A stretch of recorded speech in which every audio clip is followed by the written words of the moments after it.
Jeremy White, Politico. Hey, Governor, thank you again for giving us some time for taking my question. A lot of curiosity out there about the state's role in sort of enforcing this vaccine hierarchy as we get into the more complex, out of, sort of concentrated healthcare facilities into this more diffuse process with all these categories.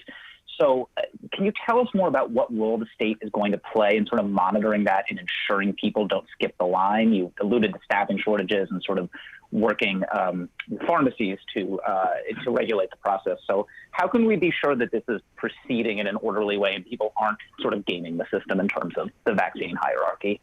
Yeah, no, I appreciate the question, Jeremy. And we've been asking that ourselves for weeks and weeks. I think on at least 2 or 3 previous occasions during these presentations, I've highlighted this point of consideration and concern. And I also highlighted just a number of days ago, right before Christmas, our specific efforts working with the California Medical Association and others to look at protocols and processes to enforce and ultimately to hold folks accountable that skip the line. I just want to make this crystal clear. If you skip the line or you intend to skip the line, you will be sanctioned. You will lose your license. You'll not only lose your license, we will be very aggressive in terms of highlighting the reputational impacts as well.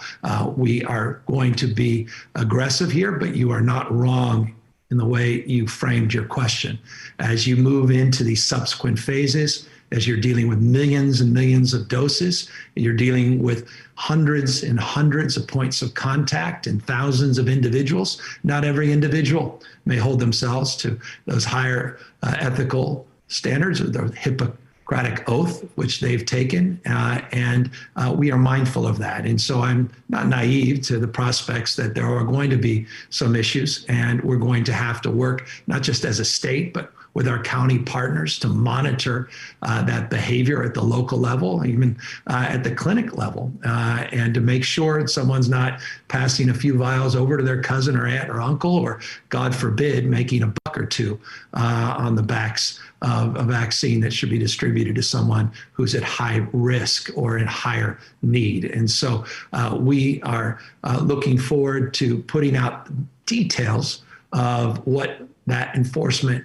package looks like, but I can assure you over the course of the last number of weeks, we've been working aggressively behind the scenes with a lot of our partners, as I say, including the California Medical Association, that is very, very desirous of making sure that their profession is not impacted by bad behavior and wants to encourage and process good behavior. We look forward to talking more about that when we finalize the details of that enforcement strategy. With that, that was a long answer, Jeremy. Let me just ask Dr. Ghaly, because I know he cares deeply about this as well and has been front and center in these good negotiations and discussions. Maybe he can amplify on a point or two as well. Doctor?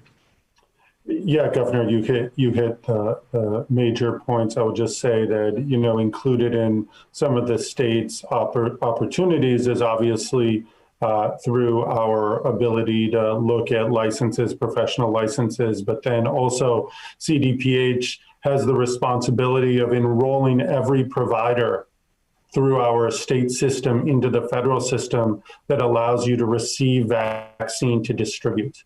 And we also have the ability to disenroll providers when, in fact, any of these violations are flagrant enough that no longer can that provider, that place that's distributing vaccine, continue distributing vaccine based on those issues. So we have those steps, as the governor said, putting that together in a package that's transparent, clear, working with our local partners. Already there's been some conversations with local partners where questions have been raised. I think the media has picked up on some of these issues already and working hard to make sure that one issue doesn't snowball into more issues, because we know that if it happens in one place, it could happen again in another. And we need to be very serious about this because many people are looking closely, not just how we do it, but they want to know when they are rightfully due to get the vaccine and that fair and equitable distribution. In California, all across our government, all across local governments as well, take this very seriously and expect this to be an area of increasing activity in the days to come.